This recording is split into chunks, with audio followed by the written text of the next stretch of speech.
Sou Geraldo Moreira Prado, né? Sou natural aqui da Bahia, do povoado de São José do Paiaiá, onde estou no momento, né?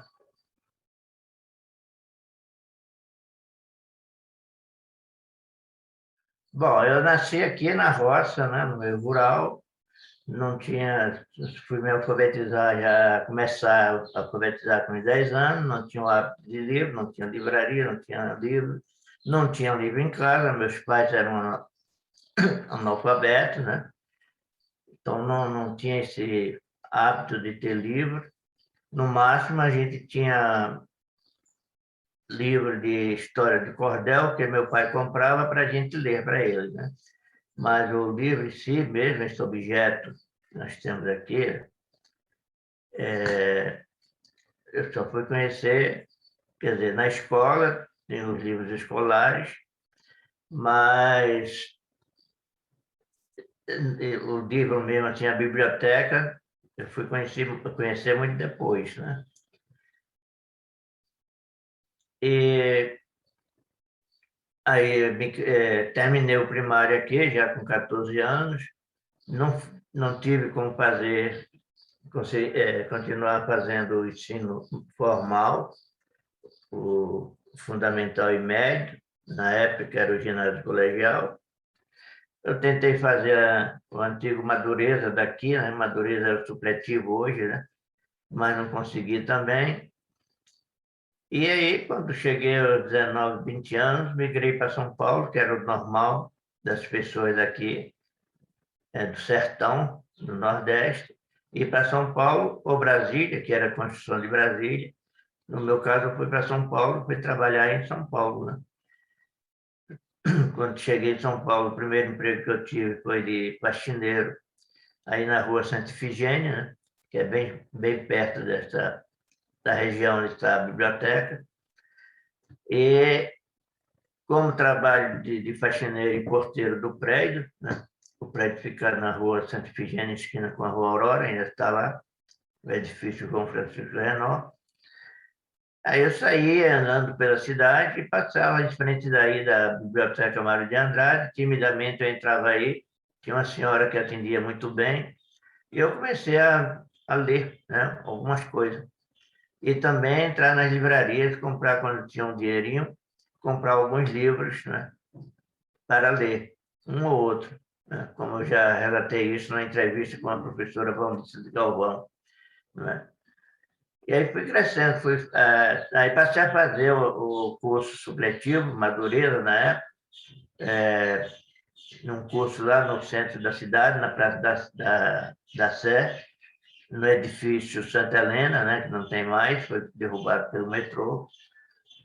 E nesse curso eu comecei a ter o contato mais direto com os livros, né?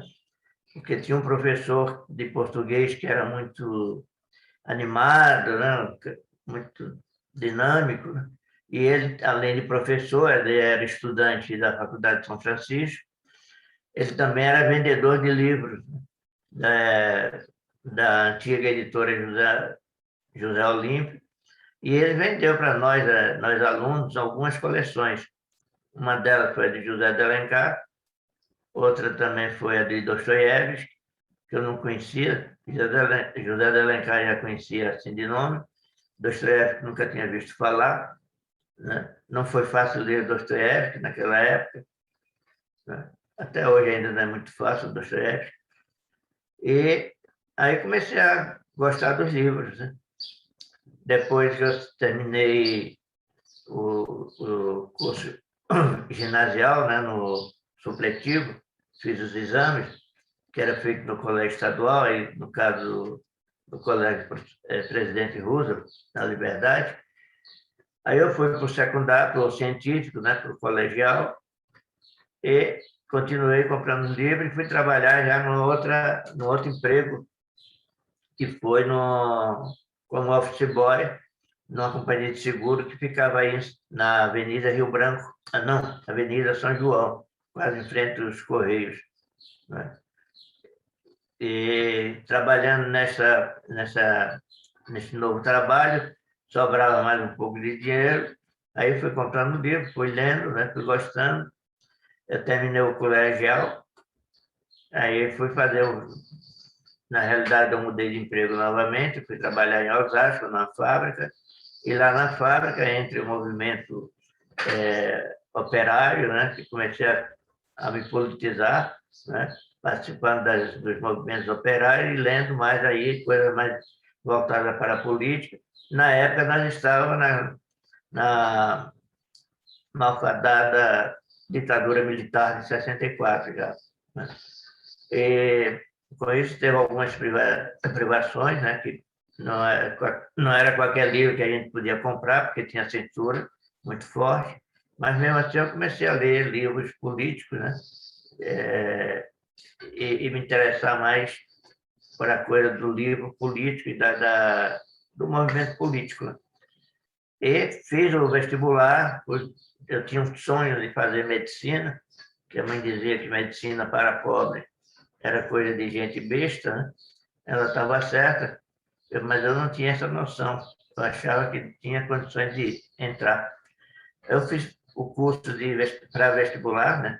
O cursinho de vestibular de Túlio, que ficava na Liberdade, mas quando me inscrevi e fiz os exames de medicina lá na doutora Arnaldo, eu fui reprovado em tudo. E os professores do cursinho de Túlio indicavam, né, para a gente fazer como opção para vestibular o curso de orientais, que estava recém-criado aí na USP. Né? E quando eu vi o resultado na medicina que eu fui reprovado, eu me dirigi aí à faculdade da USP, na rua Maria Antônia, e lá me inscrevi em chinês, só tinha uma vaga, aliás, só tinha um candidato, né, inscrito, que era eu, e tinha 30 vagas. Aí eu tive a sorte de entrar também, se não entrasse, seria retardado. Né? E aí comecei a minha vida no meio universitário. Eu fui morar no Cruz, mesmo trabalhando ainda na fábrica, né? Passei a morar no Cruz, né? Conviver com os meus colegas estudantes, participar dos movimentos sociais, movimentos políticos, né? E não terminei o curso de chinês, que era português chinês, eu fiz as disciplinas de português, mas chinês não conseguia passar, porque era muito difícil. Inclusive, o professor era um chinês que dava aula de chinês e em inglês. Aí eu tentei e passei, eu pedi para passar para a História, fiz um requerimento, pedi para ser transferido para a História.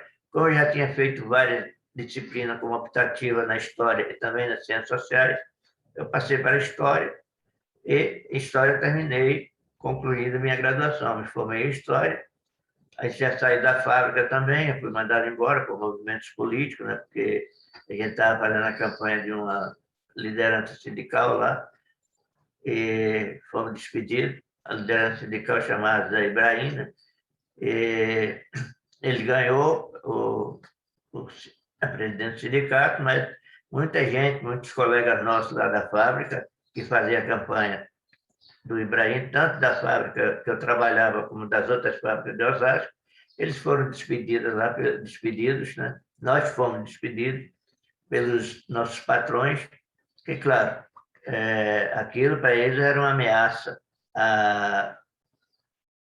ao bem-estar das indústrias. Né? Era uma ameaça, assim, eles viam como um perigo comunista, né? Que rondava o Brasil. Né? E aí entrei na faculdade, terminei a História, fui para a rede pública, dei aula na rede pública, mas sempre voltando, constantemente frequentando essa biblioteca aí, Mário de Andrade. Nós tínhamos um grupo de estudo que íamos todos os sábados nos encontrar aí, eram 5 pessoas, 4 homens e uma mulher, né? Eu acho que desses 4 homens, o único que está vivo, desse grupo, o único que está vivo sou eu, porque a mulher já morreu, ela fez geografia, inclusive, essa nossa colega. O japonês também eu soube que ele morreu. O espanhol que morava com a gente, que trabalhava com a gente e frequentava a biblioteca, também foi morto pela ditadura. E teve um outro também, um mineirinho, que era nosso colega, que também morreu na luta armada. Então, só tem eu vivo desse grupo para contar a história, né? Esse grupo ia todo santo sábado, todos os dias de sábados aí, e às vezes domingo, porque a biblioteca abria também os domingos. A gente ia estudar, aí, ia ler, ia estudar, ia ler livros que a gente não tinha condições de comprar, não tinha acesso, né? E aí, aumentando o grupo, o gosto, né, pela leitura, né? A gente discutia muito, né, quanto esse grupo, né, entre esse grupo, e também na faculdade, a gente discutia muito, né, a questão do livro, da política. Eu lembro que nós fizemos um grupo de estudo, aí, sem nenhuma orientação na época, para discutir o Kafka, que nós descobrimos, né, a obra do Kafka aí dentro da biblioteca, e começamos a ler, gostamos e começamos a discutir sem nenhuma orientação. Depois foi que nós encontramos um outro jovem mais velho, mas que ia todo dia, que era um autodidata. Depois ele conseguiu, inclusive, a sua tese de doutorado, mas como autodidata, que foi o Maurício Strattenberg. O Maurício Strattenberg teve uma função aí conosco, como se fosse um instrutor, né, da gente, orientando as nossas leituras políticas e também literárias, né? E por aí foi, eu fui comprando livro, fui juntando livro, e tem uma longa trajetória, né, de São Paulo, né, da capital de São Paulo, foi conseguir umas aulas no Estado, para lecionar lá em Pariqueraçu, porque nós não podíamos fazer concurso, né, por causa do problema da ditadura, mas tinha a opção, né, de conseguir trabalhar como professor, né, que hoje em dia chama REDA. Na época a gente chamava professor a título precário, que pegava aquelas aulas que estavam sobrando e dava aula, mas quem assinava o ponto, né, era algum colega que assinava o ponto, dava o nome. A gente trabalhava em nome daquele colega, e o pagamento saía para ele e ele passava para a gente. Era um trabalho solidário, né? Eu fiquei aí menos de 10 anos trabalhando assim, até quando eu fui, né, fazer o mestrado. Aliás, eu fiz um mestrado na USP, mas não terminei. Eu fui fazer um mestrado no Rio de Janeiro, e lá no Rio de Janeiro já mudou de configuração, e logo em seguida também já estava na época da abertura política, né? Eu consegui fazer o concurso e entrar oficialmente no CNPq, né, como técnico do CNPq, e terminei o mestrado lá no Rio de Janeiro, na Universidade Federal Rural do Rio de Janeiro. Foi um mestrado em Ciências Sociais Aplicadas, em Agricultura e Sociedade, né? E continuei trabalhando no CNPq, daí para cá fiquei no CNPq. E livros acumulando, livros acumulando, livros acumulando. Aí teve o meu casamento também, continuou acumulando livros, não teve problema. Mas chegou uma hora que não tinha mais onde botar o livro, né? E assim foi crescendo, foi crescendo, foi crescendo. Quando chegou mais ou menos no final da década de 90, no final do século, eu não tinha mais onde botar livro, né, no apartamento no Rio de Janeiro. Aí eu veio a ideia de fazer a biblioteca aqui. Eu cheguei aqui, tinha um sobrinho meu de 16 anos, estava fazendo o ensino médio. Aí eu combinei com ele de botar uma biblioteca aqui.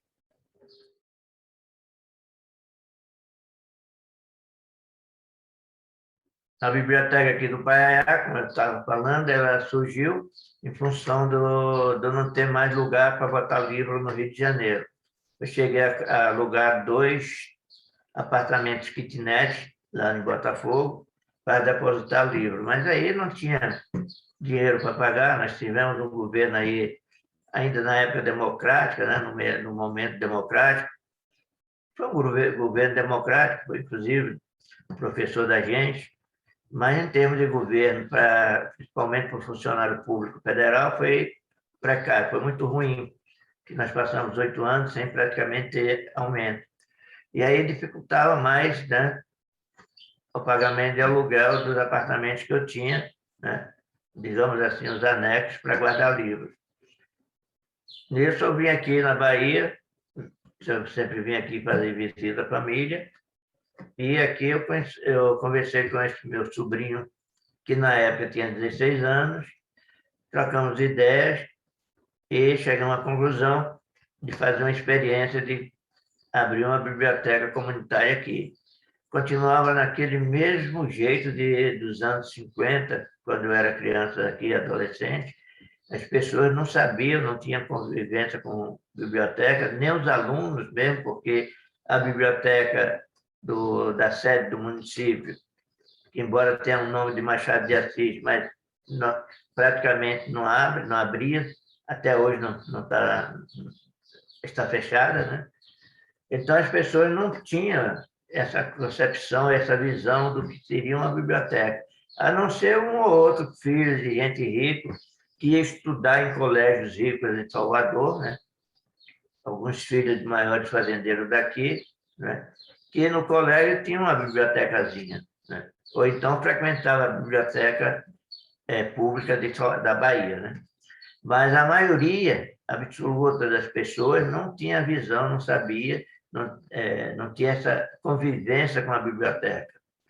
Mesmo assim, vamos fazer. E fizemos. Aluguei aqui uma casa e uma garagem, né? E mandei para cá a primeira leva, mandei aqui para o Paiaiá. Foram 12.600 livros, né? Com um rapaz que tinha caminhão que fazia carregamento, fazia transporte de carga daqui para São Paulo, para o Rio. Ele trouxe este livro, nós botamos aqui, criou um impacto, né, quando chegou aqui. Eu não estava, mas ele conta que ele criou um impacto aqui para as pessoas mais idosas, né? Foi importante que tinha um grupo de estudo aqui de garotos e garotas da faixa de 16 anos, chamado Grupo Social Amigo da Paz, que foi esse grupo que realmente, sob a liderança desse meu sobrinho, eles tomaram conta aqui e organizaram a biblioteca e chamavam as pessoas para vir para cá. Muitas pessoas adultas, perguntavam o que é uma biblioteca, para que aqueles livros aqui, é para vender, né? É para as escolas, é para distribuir com as escolas? Não, é uma biblioteca. E o que é biblioteca? Biblioteca, ele falava, é um local onde as pessoas vão para estudar, onde tem livros, né? Pode estudar, é de graça, não paga nada, né? Ao ponto que no dia que chegou esse primeiro caminhão, coincidiu com no noticiário do Jornal Nacional sobre um roubo que teve na biblioteca e arquivo histórico do Itamaraty, no Rio de Janeiro. Então, quando o caminhão chegou aqui, o Jornal Nacional estava passando esse roubo de livros. E para uma senhora daqui, né, que não tinha nenhum conhecimento, né, ela achou que aquilo que o Jornal Nacional estava denunciando, aquele roubo de livros, eram esses livros que estavam chegando aqui. Isso deu impacto, mas não diminuiu a curiosidade das pessoas em frequentar a biblioteca, né? Não tinha nada a ver de roubo de livros do Itamaraty com os livros que estavam chegando aqui. Inclusive, porque não dava para roubar livro do Itamaraty de manhã e de tarde o caminhão está aqui, né? Mas ela não tinha essa concepção. Para ela era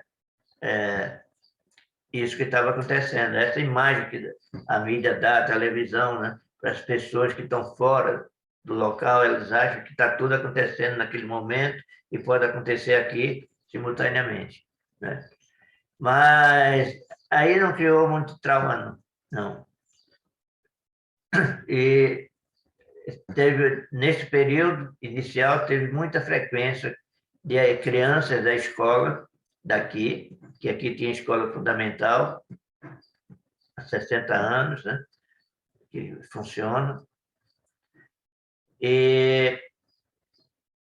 Mas teve alguns outros acontecimentos assim também, que nós continuamos mandando livro, eu continuei mandando livro, a Itapemirim fez 3 carregamentos grátis aqui para nós, promocional.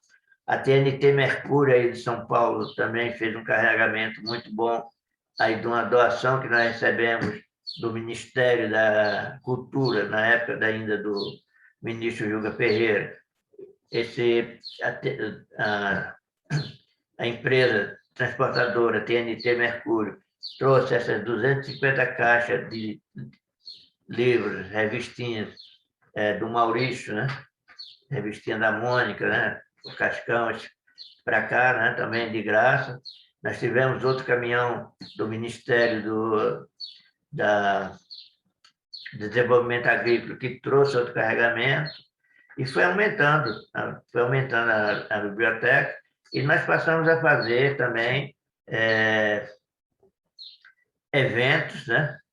Eventos. Um detalhe que eu não falei, a biblioteca foi criada, na realidade, em julho como projeto ainda, em julho de 2001. Está completando 20 anos agora. Nós estamos fazendo algumas lives comemorativas, né? E nessa primeira etapa, aí, ainda como projeto, até 2005, ela era um projeto, não era uma pessoa jurídica. Em 2005, nós transformamos ela numa pessoa jurídica, numa ONG, né? E aí começamos a ter,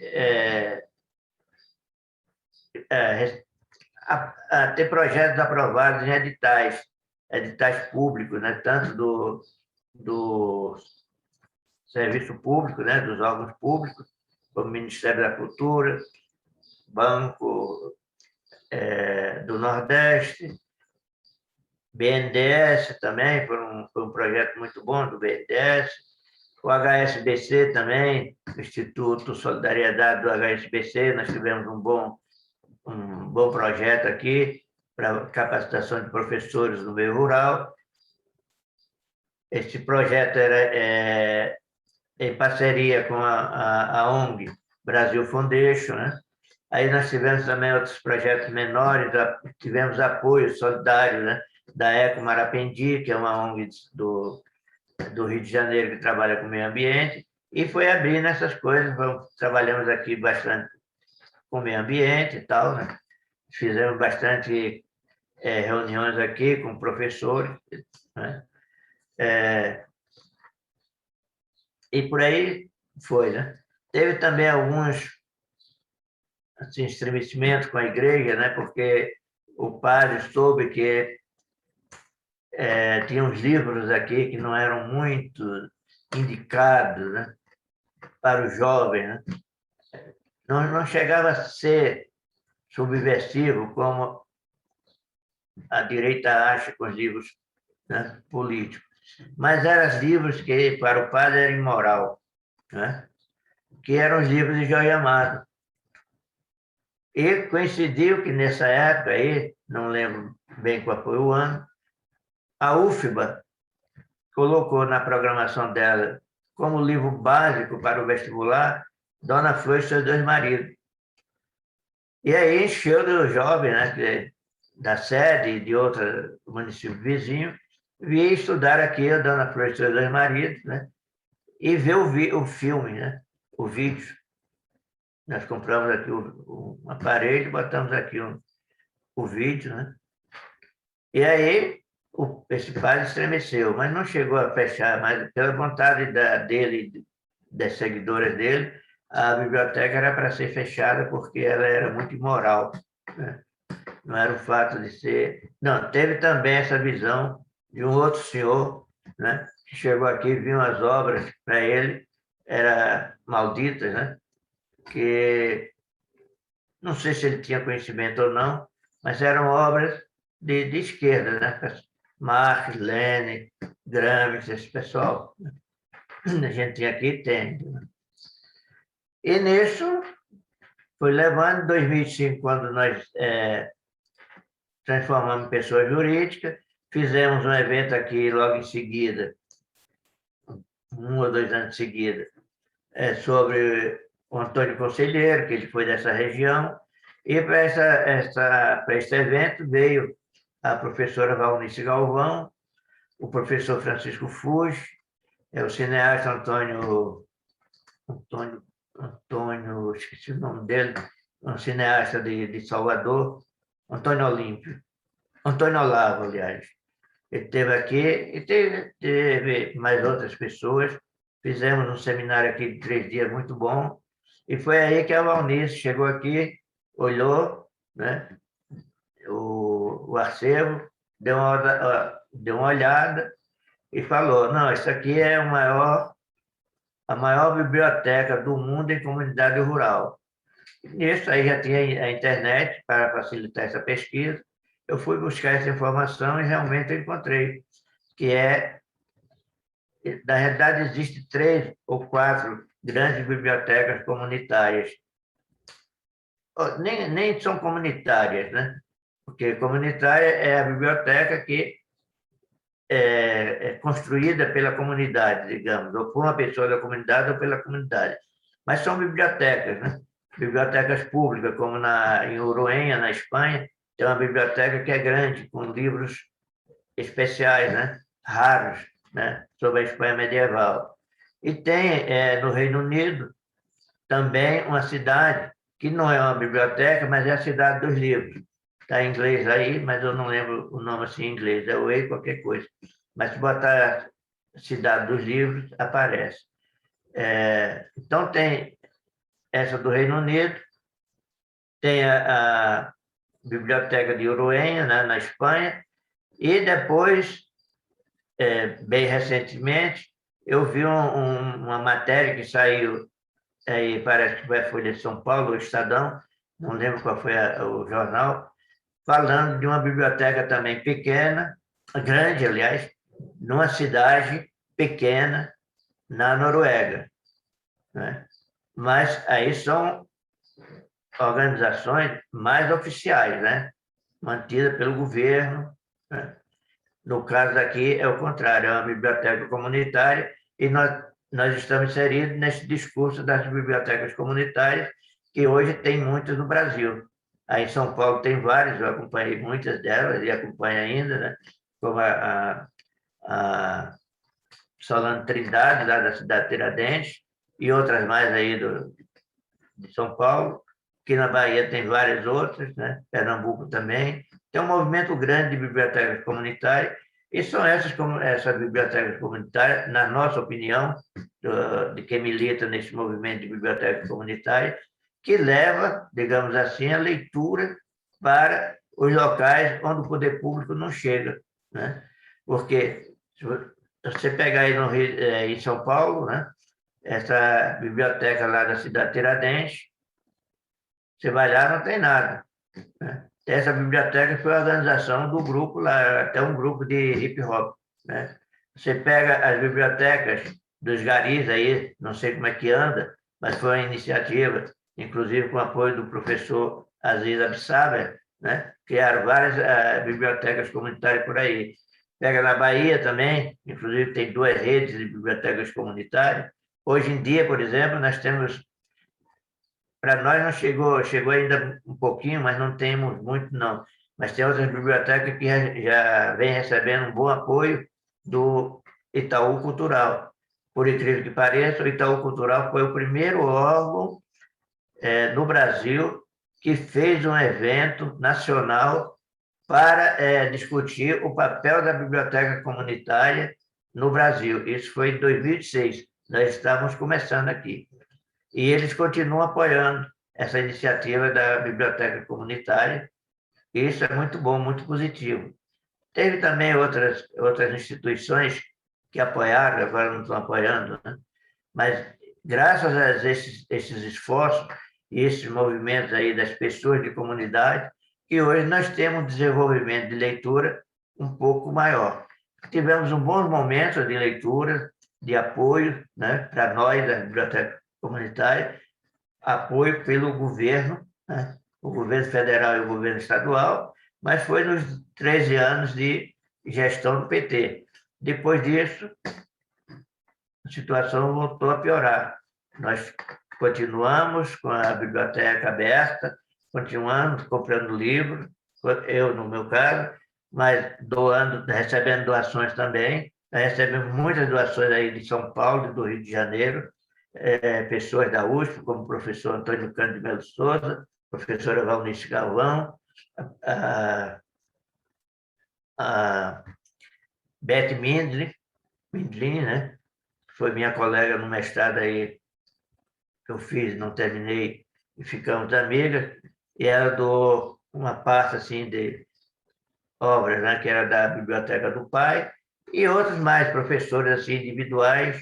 Né? Agora nós estamos com a doação aí em São Paulo, né, de um colega que está doando a coleção do Victor Hugo, que era do bisavô dele.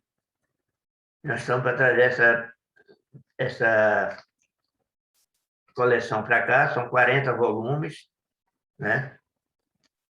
É linda a biblioteca, a coleção.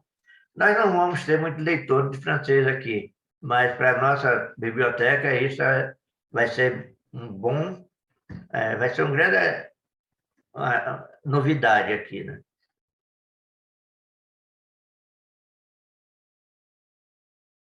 Olha, durante o governo PT, o governo Lula e Dilma, nós fizemos aqui uns 5 eventos com popularização da ciência e tecnologia, que atingiu muitos professores e alunos, né? Não somente do município, como da região. Né? Então, isso foi muito importante. E aí nós começamos a fazer eventos aqui, também com apoio, né, desses órgãos, né? Também da Secretaria de Cultura do Estado. Hoje não está lá essas coisas, não. Mas nós tivemos um bom apoio, que foi o projeto que nós criamos do livro e leitura no sertão, né? No semiárido do Baiano. Nós fizemos já 4 e agora estamos fazendo o 5º online, né? Isso aí foi muito bom, inclusive já editamos 2 livros aqui, produtos desses eventos, né? E estamos fazendo o 3º agora online e o 3º não, o 5º. E pretendemos editar o 3º livro também da biblioteca. Isso é uma vantagem, porque é raro uma biblioteca comunitária publicar um livro. Não é porque ela não tem capacidade, é que não tem condições financeiras. E também tem alguns deles, desses grupos de biblioteca comunitária, que acham que publicar o livro não é o mais importante. Talvez elas tenham até razão. Hoje, com a internet, você tem a grande divulgação. Aí pode botar os textos na internet, a pessoa acessa. Hoje é mais fácil a galera jovem acessar textos na internet. Aliás, eles gostam muito mais da internet do que do livro. Né?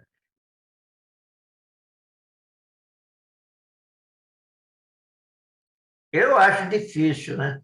Saiu agora a 5ª versão do livro, né? A leitura no Brasil. Eu não li ainda não, só vi na internet. Eu estou querendo até receber, nós vamos fazer um debate aqui com a organizadora desse livro, eu esqueci o nome dela, e também com o professor Castilho, né, que é o autor da lei da leitura e da escrita, né, que foi aprovada ainda no Senado, no governo Temer, né, foi assinada, mas está lá engavetado. Né? É uma lei importante, mas não foi... ninguém se interessou por ela.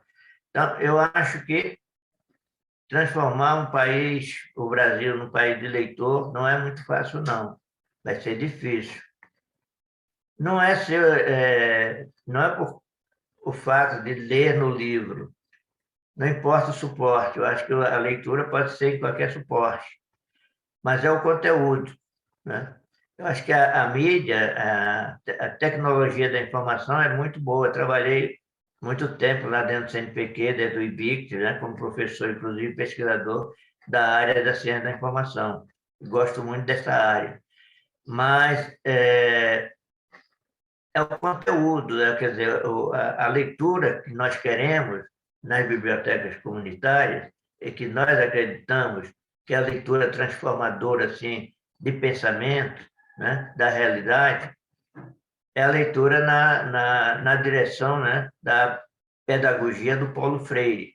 Aliás, nós vamos fazer a comemoração dele, dos 100 anos dele, agora no dia 19 de setembro, aqui com o grupo de estudo Paulo Freire, lá de Berlim, do Instituto Paulo Freire de Berlim. Mas agora, eu acho que bater nessa tecla aí que seria interessante. Nós, de bibliotecas comunitárias, muitas bibliotecas comunitárias trabalham nessa linha, outras não, têm suas linhas, mas, de modo geral, a biblioteca comunitária funciona bem, está muito bem.